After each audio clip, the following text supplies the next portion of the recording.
दोस्तों, हमारे देश में भ्रष्टाचार ने जिस तरह से जड़ें जमा रखी हैं, उसका एक जीता जागता नमूना आज इस कहानी में आपको देखने को मिलेगा। आज इस कहानी में आपको ये देखने को मिलेगा कि किस तरह से एक बेहद खूबसूरत और असहाय महिला के साथ गलत काम करने के चलते उसी गांव के प्रधान सेक्रेटरी समेत 13 लोग एड्स से पीड़ित हो गए। इसके अलावा और भी कई अधिकारी इसके चपेट में आए, लेकिन जब इस मामले का खुलासा हुआ तो सब जगह हड़कंप मच गया।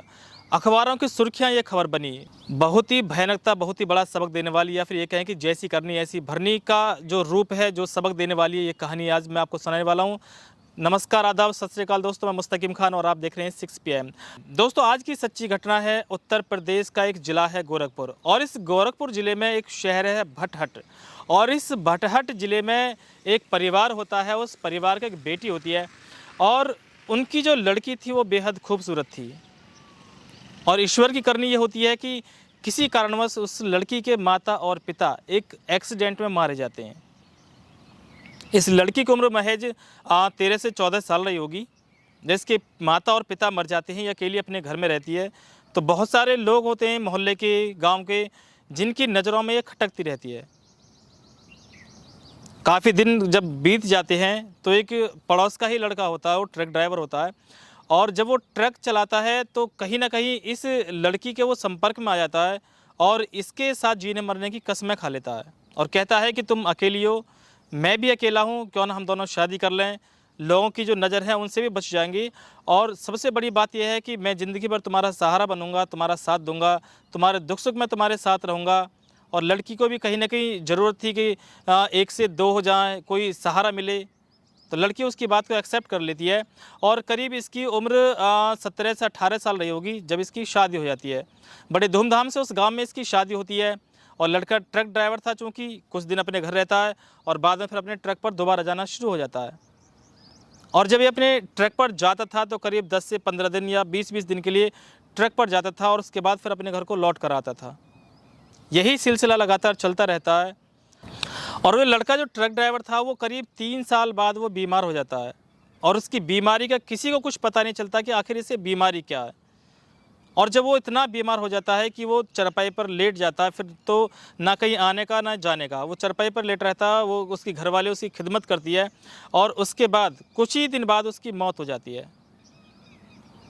लेकिन दोस्तों, एक गांव में भी, गांव हो या शहर हो, जब किसी की मौत हो जाती है तो बहुत सारे लोग ध्यान नहीं देते हैं कि आखिर समस्या क्या रही होगी।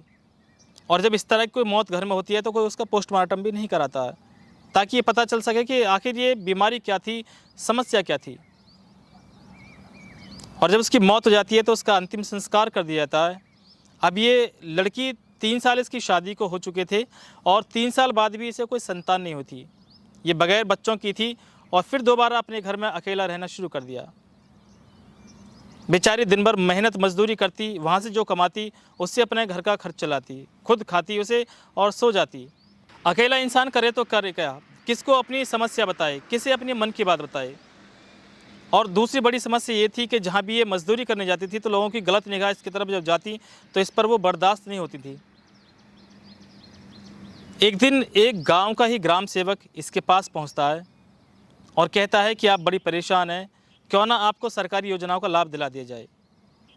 इसे समझाता है कि आपका राशन कार्ड बनवा देता हूँ, आपकी विधवा पेंशन मैं बनवा देता हूँ, और जब ये विधवा पेंशन और राशन कार्ड आपका बनेगा तो कहीं ना कहीं आपको सहारा लग जाएगा। उसकी बातों में जब उसे कुछ दम दिखता है तो वो भी सोचती है कि चलो कोई बात ना, अगर ऐसा हो जाता है तो बहुत अच्छी बात है। और वो उस पे से कुछ डॉक्यूमेंट्स लेता है, उसके जो भी ज़रूरी कागजात है वो लेता है, और उसका जो फॉर्म है वो अप्लाई कर देता है। जो रोजगार सेवक था उसके घर उसका आना जाना लगातार बढ़ता चला गया, क्योंकि वो उसका जो राशन कार्ड था और उसकी विधवा पेंशन है उसे बनवाने के लिए वो बार बार उसके घर में आता और जाता था। लेकिन जैसे वो फाइल गांव के प्रधान के पास पहुंचती है तो गांव का प्रधान बगैर रिश्वत लिए उस फाइल को पास नहीं करता, उस पर अपने सिग्नेचर नहीं करता है। वो ग्राम सेवक कहता है कि बेचारी विधवा है, इसका कुछ काम चल जाएगा, इसे कुछ सहारा लग जाएगा, तो क्यों ना आप इस पर साइन कर दें। लेकिन प्रधान को रिश्वत चाहिए थी। अब उस बेचारी महिला के पास रिश्वत देने के लिए तो कुछ नहीं था। जब वो मजबूर हो जाती है तो अपनी असमत को उसे लुटा देती है। कुल मिलाकर ये होता है कि प्रधान उसके साथ एक रात बिता लेता है, और वही उसकी रिश्वत थी। इसके बाद लगातार उसका आना जाना प्रधान के संपर्क में हो जाता है और जब ये बात ग्राम सेवक को पता चलती है तो ग्राम सेवक भी कहीं ना कहीं इसी तरह का जो घिनौना काम है वो कर लेता है। इन दोनों से फाइल निकलकर जब सेक्रेटरी के पास वो फाइल जाती है तो सेक्रेटरी को बता दिया जाता है कि इस फला नंबर की जो ये महिला है, इस बेचारे के पास रिश्वत देने के लिए कुछ नहीं है, आप इसकी फ़ाइल ऐसे ही पास कर दें। लेकिन चूंकि गांव का सेक्रेटरी होता है तो उसे भी कहीं ना कहीं इस बात की भनक लग जाती है कि प्रधान और ग्राम सेवक ने इसके साथ क्या किया है, तो वो भी उसी बात की तमन्ना रखता है और उसी के साथ वही गलत काम करता है। इस तरह से उसकी 3 जगह से फाइल वहाँ से पास होती है, उसके पास आगे अधिकारियों के पास जाती है और कुल मिलाकर जब कुछ दिन इस बात को बीत जाते हैं तो गांव में भी धीरे धीरे इस बात की सुगबुगाहट होनी शुरू हो जाती है। उस महिला के चरित्र पर लोग उंगली उठानी शुरू कर देते हैं और मोहल्ले में गांव में कुछ ऐसे भी लोग होते हैं तो जो बहती गंगा में डुबकी लगाना चाहते हैं।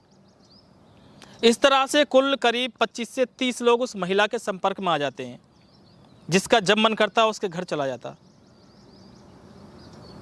और इसी तरह से काफ़ी टाइम बीतता चला गया और कुछ दिन बाद ही वो महिला अचानक बीमार हो जाती है। उसकी हालत बहुत ज़्यादा ख़राब हो जाती है। वो गांव के प्रधान के पास पहुंचती है और कहती है, प्रधान जी मेरी तबीयत ख़राब है, मुझे आप मेरा इलाज करवा दीजिए। वो प्रधान गांव के एक डॉक्टर से बोलता है कि इन्हें दवाई दे दीजिए। गांव का डॉक्टर बोलता है कि कुछ दिन से मैं इन्हें दवाई दे रहा हूं लेकिन कोई फ़ायदा इन्हें नहीं हो रहा है। तो ग्राम का प्रधान फिर दोबारा फोर्स करता है कि आप दवा बदल लीजिए, दवा बदल कर देख लीजिए, ना जाने उससे कुछ आराम हो जाए। वो डॉक्टर फिर उसे दवा बदल कर दे देता है लेकिन उन दवाओं से भी कोई आराम नहीं मिलता है। कुल मिलाकर जब बात ज़्यादा बिगड़ जाती है, जब वो ज़्यादा बीमार हो जाती है तो उसे इलाज के लिए गोरखपुर के एक हॉस्पिटल में ले जाया जाता है।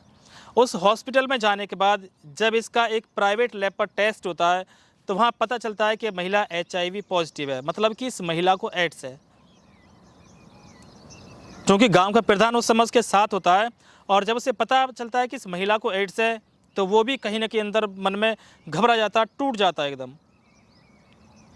और कहीं ना कहीं उसे उस प्राइवेट लैब पर शक भी होता है कि हो सकता है कि इस प्राइवेट लैब की जो रिपोर्ट है वो गलत हो।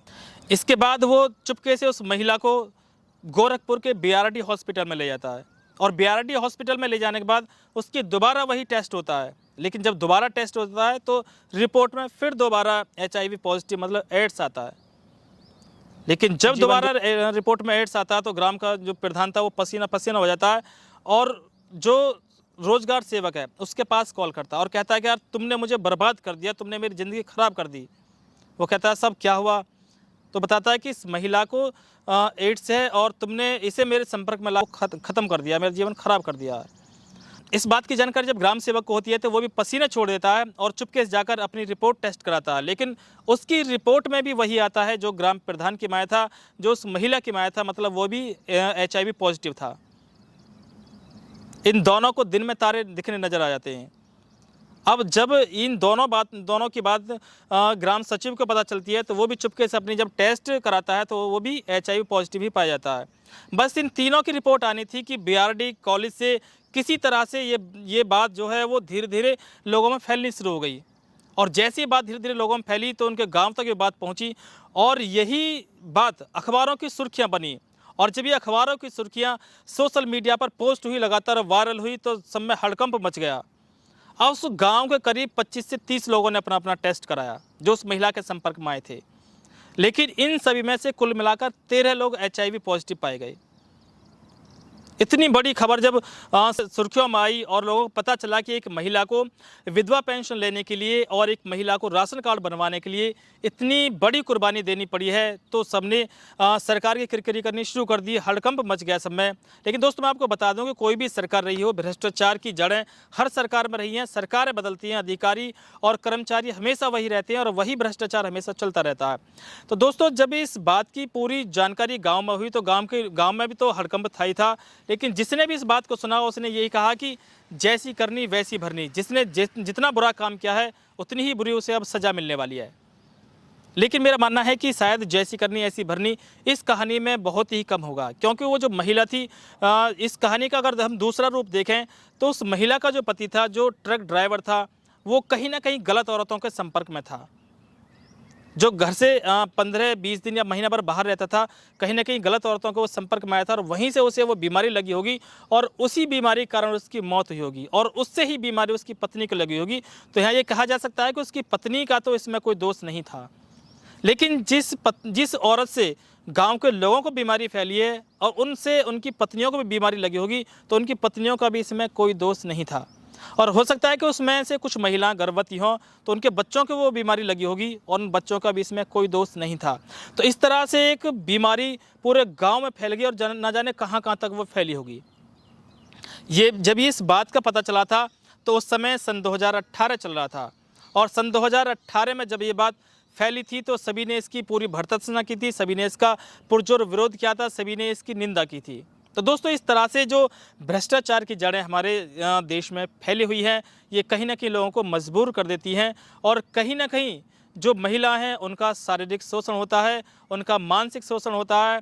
तो दोस्तों, आज की इस कहानी को सुनाने का तात्पर्य आपको परेशान करना बिल्कुल भी नहीं है, केवल आपको जागरूक करना है, आपको सतर्क करना है, क्योंकि बदलते ज़माने में किस तरह से लोग बदल रहे हैं, इस बात का संदेश आपके पास तक पहुंचाना था। आप परेशान बिल्कुल ना होइए। मैं हर रोज़ शाम 6 बजे इसी तरह की कहानी लेकर आपके सामने लगभग आता रहूँगा। 6 PM पर आपको ये कहानी रोजाना की देखने को मिलेंगी। अगर आप हमसे जुड़ना चाहते हैं तो हमारे चैनल को सब्सक्राइब करें, बेल आइकन दबाएं ताकि कोई भी खबर जब हम डालें तो आपके पास उसका नोटिफिकेशन आसानी से पहुँच जाए।